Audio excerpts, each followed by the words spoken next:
Yes, ma'am. Hello. Yes, Muskan, your mic was unmute and we could hear a little bit of noise around. Yes, ma'am. Yes, ma'am. Yeah, it's okay. And mute yourself. That's it. Okay, ma'am. Sorry. No issues. Don't be afraid, it happens. Okay.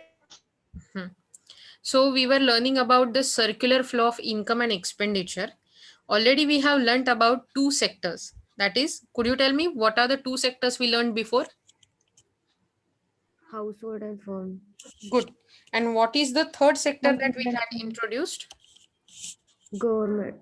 Government, right. Government. So right now we are seeing for a closed economy, the third sector, government, and first two sectors, firms and household. We have already seen how the model works when we inject investment through the leakage of savings. And also we studied how government is paid taxes by the firms and households, and how government expenditure can pay back to household and firms, and thus government expenditures become injections in the closed economy circular flow, whereas taxes paid to the governments become the leakage in the circular flow. Okay, with that note we are moving forward. I asked you to tell me about these whatever has written. मी तुम्हाला पाठवलं होतं का की मी विसरले होते तुम्हाला पाठवायला? No, ma'am. शाबास. आणि तुम्ही मला कोणी आठवण केली होतीत का? आम्ही पण विसरला. ठीक आहे, आपण बघूया काय ते. ओके, आपण ह्यातला पहिला पॅरेग्राफ बघितला होता की कशा प्रकारे टॅक्सेसमुळे गव्हर्नमेंट कडे हाऊसहोल्ड कडून पैसे येतात आणि फर्म्स कडून पण पैसे येतात. बरोबर, म्हणजे सर्क्युलर फ्लो मधला पैसा टॅक्सेसच्या माध्यमातून बाहेर काढला जातो. बरोबर आहे का? इथपर्यंत सगळ्यांना लक्षात आहे, आठवतंय आणि समजतंय का? Yes, Yes, ma'am. ma'am. Okay, आता आपण काय बघणार आहोत? Now consider the circular flow between the firms and in government sector. म्हणजे आता फर्म्स आणि गव्हर्नमेंट सेक्टरचा विचार करू. ओके, आपण हे बघितलं की जेव्हा हाऊस होल्ड मधून टॅक्सेस गव्हर्नमेंटला पे केले जातात, गव्हर्नमेंटकडचे इन्कम वाढतं. बरोबर आहे, सिम्पल लॉजिकल. हाऊस होल्ड गव्हर्नमेंट्सला टॅक्सेस पे करतं आणि टॅक्स गव्हर्नमेंटकडे जमा झाल्यामुळे गव्हर्नमेंटचं इन्कम वाढतं. त्या इन्कम मधून वेगवेगळे खर्च गव्हर्नमेंट कडून केले जातात, ज्याला गव्हर्नमेंट एक्सपेंडिचर किंवा पब्लिक एक्सपेंडिचर असं म्हटलं जातं. यात वेगवेगळ्या सर्व्हिस गव्हर्नमेंट आपल्याला प्रोव्हाइड करतं, जसं की health care, vaccination, education, dam बांधणं, रस्ते बांधणं. Okay, according to that also they give us transfer payments, scholarship, pensions to the household. बरोबर. In case of firms, government sector or government will also levy or impose the taxes on the firms, that is corporation tax. So corporate taxes सारखे, corporation taxes सारखे वेगवेगळे जे taxes असतात ते government फर्म्सवरती impose करतं. GST हाही त्यातलाच भाग आहे. Such taxes are thus leakages from the circular flow of income. So फर्म्सवरती दिले जाणारे हे टॅक्स असतात ते एका लिकेजेसचाच फॉर्म आहे. The income received from the government sector flow back to the firms in form of payment for the government purchases as well as payment for subsidies. म्हणजे मी तुम्हाला काल एक्सप्लेन केलं होतं की मी तुम्हाला त्यावेळी सांगताना असं म्हटलं होतं की एखादी वस्तू समजा 200 रुपीजची आहे. ओके, पण गव्हर्नमेंट त्याच्यावर सबसिडी देत आहे. कितीची? 50 रुपीजची. दॅट मीन्स मार्केटमध्ये ते 50 लेस करून वस्तू विकली जाते. सो कन्झ्युमरला कमी पैशात ती वस्तू मिळते. वेर ॲज जरी ती वस्तू 200 रुपीज कॉस्टची असेल तरी 150 ला विकून त्या फर्मचा तोटा होऊ दिला जात नाही, कारण गव्हर्नमेंट ते जे 50 रुपीज लेस असतात त्याची सबसिडी फर्म्सना देतं. सो ऍक्च्युली फर्म्सला 150 रुपीज कन्झ्युमर कडून मिळतात आणि 50 rupees as a subsidy government कडून दिले जातात. त्यांची कॉस्ट फुलफिल होते आणि कन्झ्युमरला कमी पैशात वस्तू मिळतात. So that is subsidies we are talking about. आणि अशा प्रकारे गव्हर्नमेंट वेगवेगळ्या सबसिडीज फर्म्सना देतही. ओके, सो ते असतं जेव्हा तुम्ही सबसिडीज देता किंवा वेगवेगळ्या प्रकारचे गव्हर्नमेंट एक्सपेंडिचर ऑन गुड्स केले जातात. तेव्हा आपण असं म्हणू शकतो की गव्हर्नमेंट इंजेक्ट करत असतं सर्क्युलर फ्लो मध्ये. वेरॅज फर्म्स मधून जेव्हा टॅक्सेस पे केले जातात गव्हर्नमेंटला, it is the leakage for circular flow. All such expenditure made by the government are injections in the circular flow of income. आणि होपफुली आता तुम्हाला इंजेक्शन्स आणि लिकेजेस, टॅक्स आणि गव्हर्नमेंट एक्सपेंडिचर कसे आहेत हे समजले असेल. आतापर्यंत जे आपण शिकलो ते लक्षात येत आहे? Yes, ma'am. Yes, ma'am. थोडासा लॉजिकली विचार केला तर याच्यासारखी सोपी कन्सेप्ट नाही बरं का, लक्षात ठेवा नेहमी. So now we are moving towards next para, that is when the income which is leaked from the circular flow is injected back into the circular flow, then the equilibrium is established. जेव्हा आपण leak केलेलं income किंवा काढून घेतलेलं income तितक्याच amount मध्ये जेव्हा पुन्हा एकदा सर्क्युलर फ्लो मध्ये इंजेक्ट केलं जातं, सो सेव्हिंग काढून घेतलं तितकंच इन्व्हेस्टमेंट ऍड केली, टॅक्सेस काढून घेतले तितकेच सबसिडीज गव्हर्नमेंट एक्सपेंडिचर ऍड केले, तर आपल्याला इक्विलिब्रियम मिळतो इकॉनॉमी मधला किंवा इक्विलिब्रियम एस्टॅब्लिश करता येतो. Such equilibrium occurs only when the government follows a balance budget. असा इक्विलिब्रियम तेव्हाच होतो जेव्हा गव्हर्नमेंट बॅलन्स बजेट फॉर्म करतं. Do you know what is balance budget?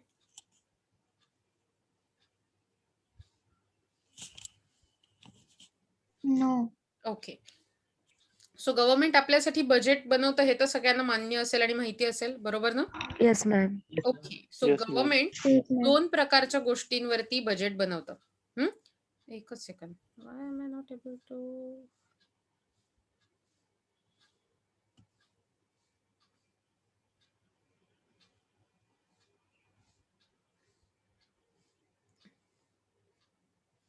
That's something. एक सेकंड, मी अनोटेशन का नाही करू शकत ते बघते.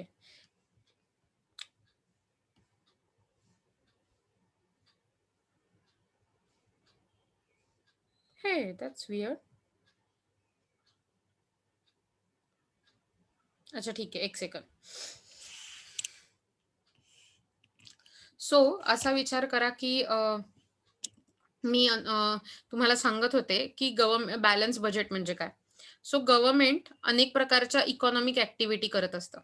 त्यातले पहिले असतात त्यांचे वेगवेगळे एक्सपेंडिचर, धरण बांधणं, रस्ते, शाळा, हेल्थकेअर सेंटर, जे मी तुम्हाला म्हटलं. So that is government expenditure. आणि दुसरा पार्ट असतो तो गव्हर्नमेंटच्या इन्कमचा किंवा गव्हर्नमेंटच्या रेव्हेन्यूचा असतो. रेव्हेन्यू म्हणजे income. So that is government revenue. Revenue म्हणजे गव्हर्नमेंटला टॅक्स, पेनल्टीज आणि बॉरोइंग्स या सगळ्यातून मिळणारं इन्कम. सो 2 गोष्टी लक्षात आल्या. मी म्हटलं गव्हर्नमेंटचे एक्सपेंडिचर असतात आणि गव्हर्नमेंटचा रेव्हेन्यू म्हणजे इन्कम असतं. Is it okay? Yes, ma'am. Yes, ma'am.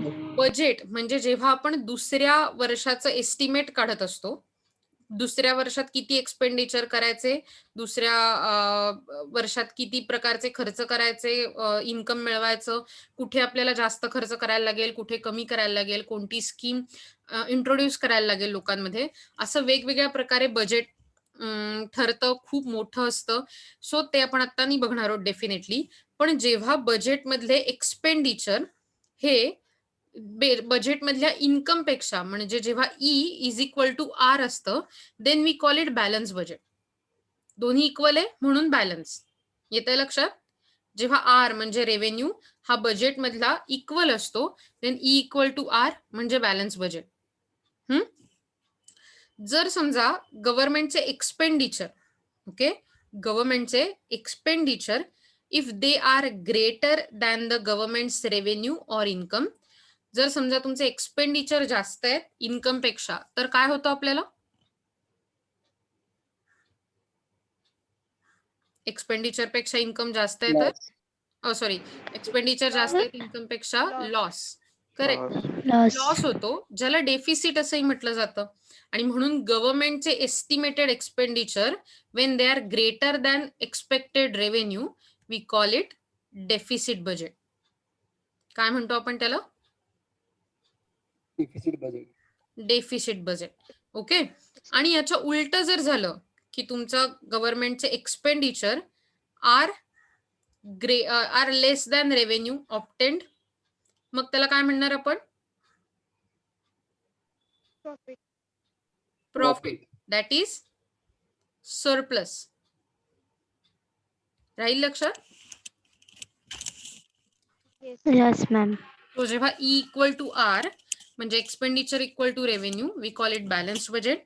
जेव्हा एक्सपेंडिचर ग्रेटर दॅन रेव्हेन्यू म्हणजे लॉसचा पॉइंट, त्या लॉस बजेटला म्हटलं जातं डेफिसिट बजेट. आणि जेव्हा एक्सपेंडिचर लहान असतात रेव्हेन्यू पेक्षा, expenditure less than revenue, we call it surplus budget. Good to go? Yes, ma'am. Yes, ma'am. किंवा स्क्रीनशॉट मारून ठेवायचा असेल तर स्क्रीनशॉट मारून ठेवा. Okay. Is screenshot mare. Madam, already married. काय मला ऐकायला नाही आलं. Already ले लिया है. Very good. That's a pro actions you are doing. Very good. So मी हे क्लिअर करते ड्रॉइंग. ओके. का कोणी लिहिताय अजून? No. No, ma'am. Okay. So simply saying, I'll show you. So जेव्हा R इक्वल टू E म्हणजे आपले बॅलन्स बजेट असतं, revenue equal to expenditure, then at that time असं होत असतं की गव्हर्नमेंट सर्क्युलर फ्लो मध्ये जितके एक्सपेंडिचर करतायत तितकंच इन्कम पण गव्हर्नमेंटला मिळत आहे. So amount of leakage equal to amount of injection. However in economy there can be surplus or deficit budget. In a real world, असं म्हणू आपण की there is no chance that there will be revenue equal to expenditure. Always there will be deficit or surplus budget and most prominently deficit budget. कारण नेहमीच गव्हर्नमेंटला जास्त खर्च करायला लागतात लोकांसाठी. Okay. As a result, government will finance its deficit by borrowing from the financial market. अशा वेळी तुम्ही बघू शकता, जे आपल्या डायग्राम मध्ये पण होतं, अशा वेळी गव्हर्नमेंट काय करतं? बॉरो करतं फायनान्शियल मार्केटमधनं, म्हणजे बँकांमधनं, त्याच्यानंतर वेगवेगळ्या प्रकारच्या इंटरनॅशनल ऑर्गनायझेशन मधनं, the organisations which are related to finance. अशा प्रकारे गव्हर्नमेंट त्यांच्याकडनं बॉरो करतं, आरबीआय कडनं, इतर बँकांकडनं. येतंय लक्षात? म्हणजे थोडक्यात जेव्हा सरप्लस किंवा डेफिसिट बजेट असतं तेव्हा गव्हर्नमेंट फायनान्शियल मार्केटमधनं बॉरो करतं, लोन घेतं, आणि याच्या उलट एक सेकंड. ओके. सो अशा वेळी जेव्हा expenditure are greater than revenue, government will incur deficit. At that time government will finance his deficit by borrowing from the financial market. If the government's revenue, that is R, is greater than E, that is expenditure, then the government has surplus budget. So in this case, the government will reduce the public debt. So at that time, government public debt reduce करेल, म्हणजेच ते पुन्हा एकदा financial मार्केटमध्ये repayment करेल. So that was BS. Okay. As a result, money flows back into financial market. This completing the circular flow. So असंच नाही की फक्त बॅलन्स बजेटसाठी सर्क्युलर फ्लो आहे. जेव्हा इतर बजेट असतात तेव्हा गव्हर्नमेंट कडून फायनान्शियल मार्केटमधनं बॉरोईंग केलं जातं, आणि असंही होतं की फायनान्शियल मार्केटना जेव्हा मनी प्रोव्हाइड करायचा आहे, आयदर वे जेव्हा मनी प्रोव्हाइड करायचा असतो गव्हर्नमेंट बॉन्ड सेल करतं मार्केटमध्ये, किंवा याच्याही उलट होतं, गव्हर्नमेंट त्याचं लोन रिपे करून टाकतं. सो दॅट मार्केटमध्ये जितका फ्लो असून इक्विलिब्रियम एस्टॅब्लिश होणं गरजेचं आहे ते शक्य होतं. सो आता मी तुम्हाला काय सांगितलं, जर समजा एक्सपेंडिचर जास्त आहे रेव्हेन्यू पेक्षा, दॅट मीन्स डेफिसिट बजेट असेल, तर गव्हर्नमेंटला पैशाची जास्त गरज आहे कारण एक्सपेंडिचर जास्त आहे. दॅट्स वाय फायनान्शियल मार्केटमधनं ते बॉरो करतं. ओके. लोन घेतं गव्हर्नमेंट, पब्लिक डेट असं म्हटलं जातं त्याला. आणि याच्या उलट जेव्हा सरप्लस बजेट असतं, गव्हर्नमेंटचं इन्कम जास्त असतं, that is revenue is greater than expenditure, at that time गव्हर्नमेंटकडे एक्स्ट्रा पैसे आहेत, आणि म्हणून गव्हर्नमेंट काय करतं, मार्केटमध्ये आपलं लोन रिपेमेंट करून टाकतं, लोन परतफेड करतं. ओके. सो होपफुली तुम्हाला हे लक्षात आलं असेल. सो जेव्हा 3 सेक्टर इकॉनॉमीचा विचार करता तेव्हा तुम्हाला उत्तरामध्ये लिहिताना पण हे सगळं लिहिणं अपेक्षित आहे. That means how government sector is introduced, what is the leakage done by government, what is the not investment, what is the injection done by government, and during the budgeting, what is done when there is a balanced budget, what is done when there is a deficit budget, and what is done when there is a surplus budget. तुमच्या लक्षात आलंय तुम्हाला काय काय लिहायला लागेल जर समजा नोट किंवा अशा काही प्रकारचं उत्तर लिहायला आलं तर? Yes, ma'am. Good for you. Yes, ma'am. Then let's move further. There is this circular flow of income in 4 sector open economy. म्हणजे आतापर्यंत आपण असं बघितलं होतं की आपल्याकडे 3 सेक्टर होते. Tell me the sectors. Household, Government, financial business, market, firm, household. Very good. Government, household, firms. आता आपण यात आणखीन एक सेक्टर इंट्रोड्यूस करणार आहोत, दॅट इज फॉरेन इकॉनॉमी. आणि तुम्ही बघितलं असेल तर आतापर्यंत इथे चुकीच्या पद्धतीने क्लोज्ड इकॉनॉमी लिहिलंय. इथे आता ती ओपन इकॉनॉमी असं आलं पाहिजे. I am not getting it या.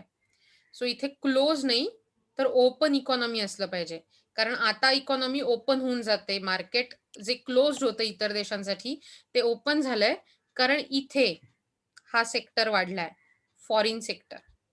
येते लक्षात? सो याच्यात 2 इंजेक्शन्स आणि लिकेजच्या हे वाढतात, इम्पोर्ट आणि एक्सपोर्ट.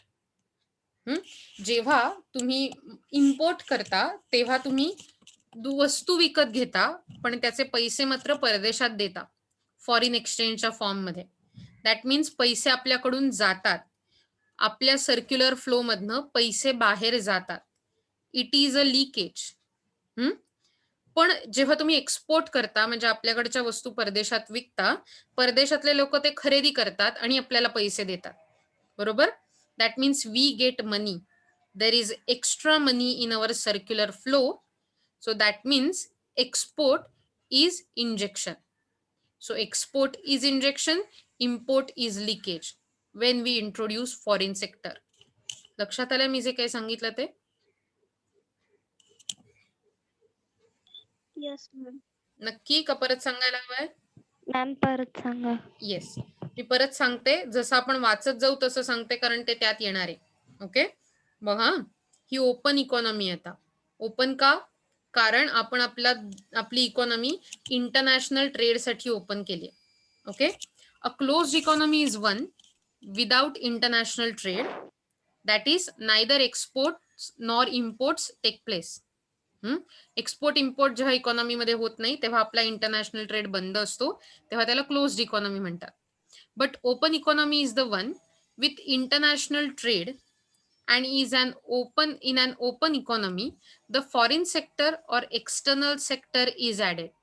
सो अशा प्रकारच्या इकॉनॉमी मध्ये फॉरेन सेक्टर, ज्याला एक्सटर्नल सेक्टर असंही म्हटलं जातं, ते ऍड केलं जातं. सो पहिलं सेक्टर होतं फर्म्स, दुसरं होतं हाऊस होल्ड्स, तिसरं होतं government, and now we are adding 4th sector to our open economy, that is foreign sector और external sector. In an open economy, exports and import as well as international payments and receipts are taken into consideration. So open economy मध्ये export import consider करताना international payment आणि receipt पण consider केल्या जातात. International receipt is what we can say, international receipt म्हणजे आपण internationally accept केलेलं किंवा आपल्याला मिळालेलं पेमेंट, वेरॅज इंटरनॅशनल पेमेंट म्हणजे आपण पे करणं. Okay, the 4th sector model highlights the key role of foreign sector played in economy. So या फॉरेन सेक्टर मध्ये इकॉनॉमी मध्ये केवढा मोठा रोल प्ले केला जातो याला हे आपल्याला समजतं या प्रकारच्या फ्लो मॉडेल मध्ये. This is the complete model containing all 4 sectors, households, firms, government and foreign sector. The circular flow of income in an open economy is shown in the figure. या फिगर मध्ये काय show केलंय तर इथे already जे 3 sector होते त्याच्या बरोबरीने एक 4था सेक्टर ऍड केलाय जो रेड चौकटीमध्ये दिसतोय, that is foreign sector. Okay, foreign sector और एक्सटर्नल सेक्टर मध्ये आपण जसं मगाशी बघितलं, गव्हर्नमेंट जेव्हा सुरुवातीला आपण सेव्हिंग आणि इन्व्हेस्टमेंट वाढवलं तेव्हा सेव्हिंग इकॉनॉमीसाठी लिकेज होतं, कारण ते सर्क्युलर फ्लो मधनं पैसे बाहेर काढत होतं. वेरॅज तेच जेव्हा पुन्हा इन्व्हेस्ट केले जात होते फर्म्स मध्ये तर इन्व्हेस्टमेंट आपल्यासाठी इंजेक्शन बनलं होतं. गव्हर्नमेंट सेक्टर जेव्हा आपण इंट्रोड्यूस केलं तेव्हा आपल्याला लक्षात आलं की हाऊस होल्ड आणि फर्म्स टॅक्सेस भरतात गव्हर्नमेंटला. दॅट मीन्स सर्क्युलर फ्लो मधनं पैसे बाहेर काढले जातात आणि ते गव्हर्नमेंटला दिले जातात. सो दॅट इज लिकेज, कारण पैसे बाहेर काढले. आता जेव्हा परत पैसे भरायची वेळ येते, पैसे इंट्रोड्यूस करायची वेळ येते, तेव्हा गव्हर्नमेंट वेगवेगळे प्रकारचे खर्च करतं, गव्हर्नमेंट सबसिडी पुरवतं, ट्रान्सफर पेमेंट्स देतं हाऊस होल्डला आणि त्यामुळे पुन्हा एकदा फर्म्स आणि हाऊस होल्ड्सकडे पैसे येतात, सर्क्युलर फ्लो मध्ये पैसे येतात. अँड दॅट मीन्स आपण असं म्हणू शकतो की government expenditure, transfer payment, subsidies are injections, whereas taxes are leakages. आता जेव्हा फॉरेन सेक्टर इंट्रोड्यूस केलं तेव्हा इम्पोर्टच्या माध्यमातून आपण काय करतो, when we import we buy a thing from outside country, that means from a foreign country. आपण वस्तू विकत घेतो बाहेरच्या देशातून. And whenever we buy something we have to pay for it. आपल्याला त्याच्यासाठी पे करायला लागतं. फॉरेन एक्सचेंज म्हणजे डॉलर्स, येन आणि युरोज, पाऊंड्स यांच्या फॉर्म मध्ये पे करायला लागतं. म्हणजेच आपली ही जी सर्कल्स आहेत दिसतात तुम्हाला पेजवर, त्याच्यापेक्षा बाहेरून बाहेर पैसे जातात, बाहेरच्या कंट्रीत पैसे जातात. दॅट मीन्स सर्क्युलर फ्लो मधनं लिकेज होतं. And that's why import is known as leakage when foreign sector is introduce. याच्या उलट जेव्हा आपण एक्सपोर्ट करतो, we sell something to the outside country. आपण देशाच्या बाहेर म्हणजे परदेशामध्ये वस्तू विकतो किंवा सर्व्हिसेस प्रोव्हाइड करतो. Against that we get payment. आपल्याला त्याच्या अगेन्स्ट पैसे मिळतात. That means we have some money in our hands, either in house hold, either in firms और either in government. We have money in our hands after export. म्हणजे आपल्याकडे पैसे introduce केले जातात सर्क्युलर फ्लो मध्ये. So that is our injection when foreign sector is added to this open economy model. म्हणून एक्सपोर्टला आपण इंजेक्शन असं म्हणतो, इम्पोर्टला लिकेज असं म्हणतो सर्क्युलर फ्लो मधलं. तुमच्या लक्षात येत आहे मी काय म्हणते ते आता नक्की? पिप्स,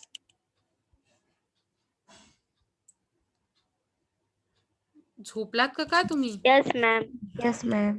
मला भीती वाटून देऊ नका. मला वाटलं झोपलात तुम्ही आणि मी म्हटलं की मला एवढी झोप येत असताना पण मी का नाही झोपत आहे. ओके, सो होपफुली तुम्हाला हे समजलं असेल असं धरून मी पुढे चालते, कारण आपल्याला पुढे जायला हवं definitely. In the open economy there is interaction between the countries. एक सेकंड. हाँ आई नो महक, ये आपको था 12th में एंड दैट्स ट्रू. लेकिन मुझे पता है आप कितना अच्छा स्टडी करते हो, मतलब आप नहीं, ओवरऑल सब स्टूडेंट्स कितना अच्छा स्टडी करते हैं, और इसकी वजह से मैं बार बार बताया जा रही हूँ. Okay, so in the open economy there is interaction between the countries, not only through export and imports but also through borrowings and lendings. So open economy मध्ये फक्त इम्पोर्ट एक्सपोर्टच नसतात, तर बॉरोईंग आणि लेंडिंग पण असतं. म्हणजे तुम्ही इंटरनॅशनल ऑर्गनायझेशन मधून बॉरो करू शकता. ओके, याच्या बरोबरीने तुम्ही इंटरनॅशनल इकॉनॉमी मध्ये लोकांना लोन देऊ पण शकता, तुमची तेवढी कपॅसिटी असेल तर. Exports are good produced by the domestic sector, household firms and government. So domestic sector कडून म्हणजे आपल्या देशातून गुड्स प्रोड्यूस करायचे या 3 सेक्टरचा वापर करून, and purchased by the foreign sector, आणि फॉरेन सेक्टरला म्हणजेच फॉरेन कंट्रीज मध्ये ते विकायचे, याला एक्सपोर्ट म्हटलं जातं. Export represent flow of income from the foreign sector to the domestic sector. म्हणजे इन्कमचा फॉरेन सेक्टर मधून आपल्या देशात येणारा फ्लो, म्हणजे आपल्याकडे येणारं इन्कम फॉरेन कंट्रीज मधनं, हे एक्सपोर्टच्या माध्यमातून येतं. त्याच्यातून आपल्याला ते समजतं. So when export, that is X, exceeds from import M, म्हणजे जेव्हा export are greater than import, बघा, जेव्हा export X are greater than import, इम्पोर्टला एम असं म्हटलं जातं, that is trade surplus will take place. याचा अर्थ असा असतो एक्सपोर्ट इम्पोर्ट पेक्षा मोठा म्हणजे ट्रेड सरप्लस. सांगा मला, जेव्हा export are greater than imports, what surplus is there?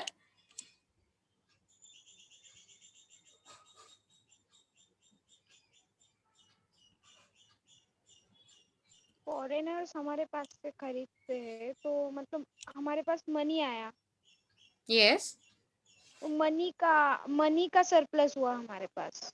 Correct. So जब ऐसा ट्रेड होता है और इसकी वजह से जो एक्सपोर्ट बड़े होते हैं और इंपोर्ट छोटे, एट दैट टाइम जो सरप्लस होता है, जो प्रॉफिट होता है, उसे हम ट्रेड सरप्लस बोलते हैं। क्या बोलते हैं? Trade Trade surplus. surplus. Okay, so whenever exports are greater than imports, we call it Trade surplus. very good, trade surplus. Hmm? Trade surplus. So whenever exports are greater than imports, there will be trade surplus, and which means that the foreigners will borrow from the domestic savers to finance their purchase of export. So at that time जब trade surplus होता है तो ऐसा माना जाता है कि हमारे पास ज्यादा पैसे आ गए, तो हम मतलब रिच हो गए, राइट? तो उस टाइम फॉरेन से हमारे यहाँ बोरोइंग हो सकती है, मतलब फॉरेन कंट्रीज हमसे बोरो कर सकती है, so that they can finance their export, so that वो उन्होंने जो एक्सपोर्ट से खरीदा है हमसे, उसको पे करने के लिए. It's a very tragic logic. I don't know if it works like that. Okay. Imports are goods produced by the foreign sector and purchased by domestic sector. So import के बारे में हम जब बात करते हैं तो इसका मतलब होता है कि उस टाइम हम फॉरेन सेक्टर में से कुछ खरीदते हैं और इसके लिए फॉरेन सेक्टर को पैसे देते हैं. Import represents flow of income from domestic sector to foreign sector. पैसे जाना डोमेस्टिक सेक्टर से, मतलब हाउस होल्ड फर्म्स, गवर्नमेंट से फॉरेन सेक्टर को पैसे जाना, फॉरेन कंट्रीज को पैसे जाना, that is import. When import exceeds export, that is when M is greater than X, तो जब इम्पोर्ट जो है वो बढ़ जाता है एक्सपोर्ट से, इसको ट्रेड डेफिसिट बोला जाता है. क्या बोला जाता है? मैंने बोला trade deficit. Trade deficit. Correct. So trade deficit हो जाता है. जैसे कि एक्सपोर्ट बड़े हैं, इसका मतलब हमारे पास ज्यादा इनकम आ रहा है इंपोर्ट से, तो we can say trade surplus. और यहाँ पर जहां पर इंपोर्ट बड़े हैं एक्सपोर्ट से, वी कैन से हमारा ज्यादा इनकम फॉरेन सेक्टर में जा रहा है एज कंपेयर टू कम इनकम हमारे कंट्री में आ रहा है डोमेस्टिक सेक्टर में. सो दैट मीन्स हमें ट्रेड डेफिसिट हो रहा है. In this case domestic sector will borrow from abroad to finance their excess import. So is time क्योंकि हमारे imports ज्यादा है तो हमें ज्यादा पैसे देने पड़ेंगे, लेकिन एक्सपोर्ट से तो उतने कलेक्ट नहीं हो रहे, इसकी वजह से हमें फॉरेन से लोन लेना पड़ता है. ओके, और वो लोन से हमारा इंपोर्ट बैक करना पड़ता है. Let me just rub it.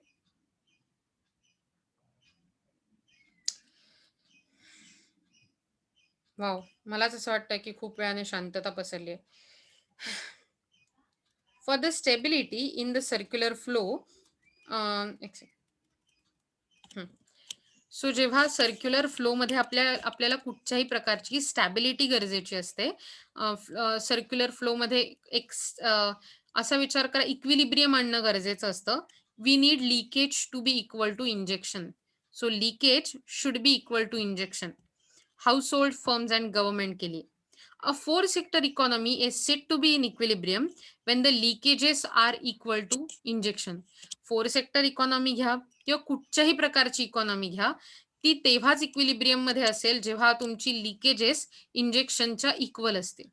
So that means four sector economy मध्ये आपल्याला leakages include saving, taxes, imports, whereas four sector economy मध्ये इंजेक्शन्स असतात, इन्व्हेस्टमेंट, गव्हर्नमेंट एक्सपेंडिचर आणि एक्सपोर्ट. आणि म्हणून सिम्बॉलिकली असं दाखवलंय, savings for S plus taxes for T and M for imports. So या सगळ्यांची सम, दॅट इज लिकेजेसची sum, equal to investment I, government expenditure G and export X. So IGX. So STM should be equal to IGX. That means leakages should be equal to injections. That's when the economy will be in equilibrium, when leakages are equal to injection, L equal to I. राहील लक्षात आहे तुमच्या? Yes, ma'am. नक्की? Yes, ma'am. So तुम्हाला हे लिहायला लागेल त्या नोटमध्ये, जर 4 सेक्टर इकॉनॉमी विषयी नोट असेल तर. ओके. सो आता आपण या धड्याच्या शेवटच्या पार्टवर आलोय, India as an open economy. 1990 मध्ये तुम्हाला माहिती आहे आपण आपली इकॉनॉमी वाईड केली, ओपन केली.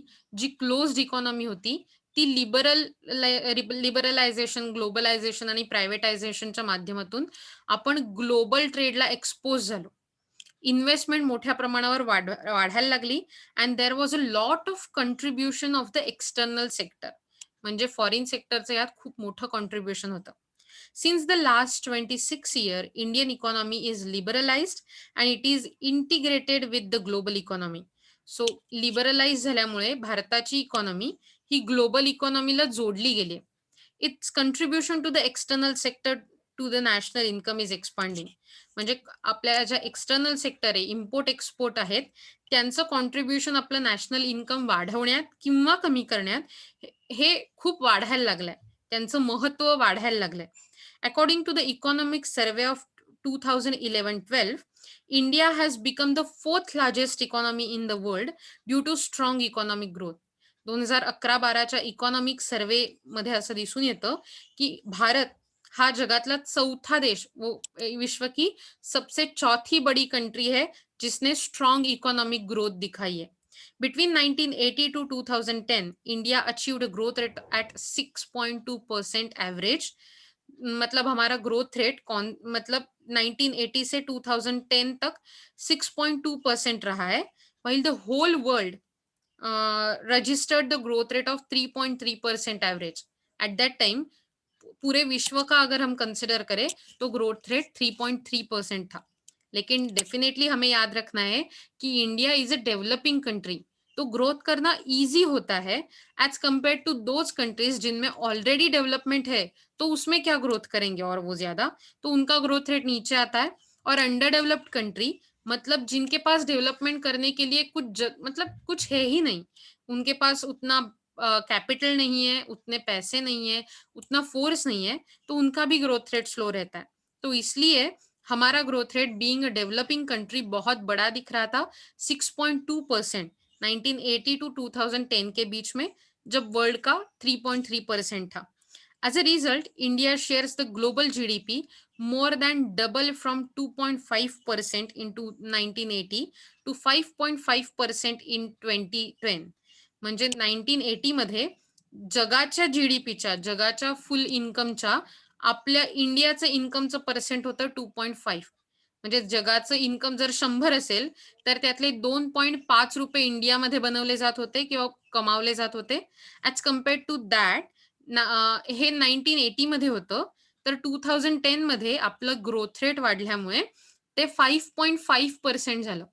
म्हणजे आता असं आपण म्हणू की 2010 मध्ये अशी सिच्युएशन झाली की जगाचा जीडीपी जर 100 रुपये असेल तर त्यातले 5.5 रुपये हे भारतात बनवले जातात. असा विचार करा, आपण फक्त 100 रुपयाबद्दल बोलतोय. ही अमाऊंट सम ट्रिलियन आणि त्याच्यापेक्षाही मोठ्या अमाऊंटवर जाऊन पोहोचते. आणि त्यामुळे भारताचं जे योगदान आहे, कॉन्ट्रीब्युशन आहे, is very very much greater. Okay, कारण जगात भरपूर साऱ्या कंट्रीज आहेत. The per capita income of India stood at $1,527 in 2011. So per head लोकांचं उत्पन्न किती आहे भारतातलं? $1,527 अमेरिकन 2011 प्रमाणे. Consequently, India's rank in terms of per capita income stood 94 in 2009 in comparison with China's rank 74 for the same year. 2009 मध्ये जरी आपला growth rate wise आपली ग्रोथ जास्त झाली, आपण चौथी मोठी कंट्री दिसलो, तरी पण आपला पर कॅपिटा इन्कम म्हणजे दरडोई उत्पन्न, पर हेड इन्कम, ये इसकी जो रैंक देखी तो हम 94th रैंक पे, that is too behind. Even China की रैंक 74th थी. ये क्यों है? क्योंकि हमारा इनकम भी बढ़ा तो उसके साथ साथ हमारी पॉप्युलेशन भी बढ़ रही है. मतलब पॉप्युलेशन की वजह से आपल्याकडे खूप मोठ्या प्रमाणावर इनकम डायवर्सिटी है. हमारे पास बहुत ज्यादा इनकम डायवर्सिटी और इनकम के बारे में डिस्क्रिमिनेशन है. Okay, so it is not equally distributed income. Despite this achievement, per capita income of India remains low as the country is still poorest among 20 top developing countries in the world. तो अगर हम 20 top countries developing countries लेते हैं विश्व की, जिसमें जो developing countries है तो हम स्टिल पुअरेस्ट कंट्री होते हैं, मतलब सगळ्यात जास्त गरीब country among the 20 top developing countries in the world. The survey further indicated that the slowdown in Eurozone, which accounts for 19% of global GDP, could impact the Indian economy. Eurozone मध्ये जे slowdown झालं, जे मोठ्या प्रमाणावर trade कमी झाला, overall economic activity कमी झाल्या, त्याच्यामुळे ग्लोबल जीडीपी वरती त्याचा खूप मोठा परिणाम होऊ शकतो. आणि तसाच कारण आपला युरोझोन बरोबर खूप मोठा इंटरनॅशनल ट्रेड चालतो, इंडियन इकॉनॉमीवरती पण त्याचा परिणाम होऊ शकतो. ओके, सो होपफुली आजच्या घडीला इंडिया, थोडं जुनं आहे हे डेटा, पण तुम्ही शोधून काढू शकता. मे बी तुमचा रिसर्च पेपर त्याच्याशी अलॉंग काही असू शकतो, जर तुम्ही एफसी बद्दल विचार करत असाल. सो अशाबद्दल तुम्ही विचार करू शकता. इन्कम डायव्हर्सिटी किंवा इनकम इनइक्वॅलिटी या गोष्टी आपल्याला इथे दिसून येतात. सो या धड्यात आपण रिअल फ्लो बघितला, मॉनिटरी किंवा मनी फ्लो बघितला, क्लोज्ड इकॉनॉमी बघितली म्हणजे काय असतं, open economy, circular flow of income, leakages आणि इंजेक्शन्स, आणि ओव्हरऑल इंडियाचा ओपन इकॉनॉमी म्हणून असलेला परफॉर्मन्स आणि त्याचं अनालिसिस, चांगलं काय आणि वाईट काय. सो होपफुली आपण हे जे बघितलं ते तुम्हाला लक्षात आलं असावं. आलंय का? Yes, ma'am. Good. Yes, ma'am. So जर समजा तुम्हाला यातलं काही लक्षात नसेल किंवा काही म्हणजे असं, तुम्ही मला विचारू शकता.